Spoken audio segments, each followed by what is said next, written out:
Jusqu'à Noël, je te fais découvrir des animaux marquants que j'ai eu l'occasion de rencontrer pendant mon travail de praticien depuis 2019. Chacun d'entre eux a été un enseignement à leur manière. Et aujourd'hui, c'est le tour de Kenya, une petite jument que j'ai rencontrée au refuge cheval. À ce printemps 2025, ses mélanomes se sont mis à grossir et le refuge s'inquiétait beaucoup pour elle. Donc au début du travail qu'on a commencé avec elle, son corps était très tendu, très figé, sa respiration était très restreinte et elle avait beaucoup de mal à montrer réellement ce qui se passait dans son corps et ce qui n'allait pas.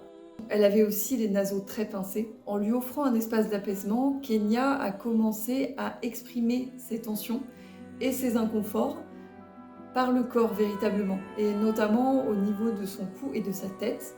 Elle a recommencé une forme de déglutition dans une attitude un peu étrange, avec la tête assez allongée, et on l'a énormément soutenue dans son expression.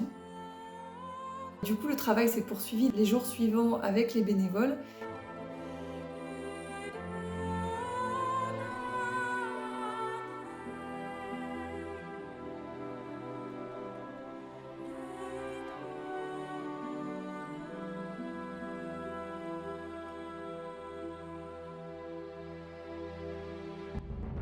Et Kenya a très vite compris comment trouver cet espace beaucoup plus apaisé en elle.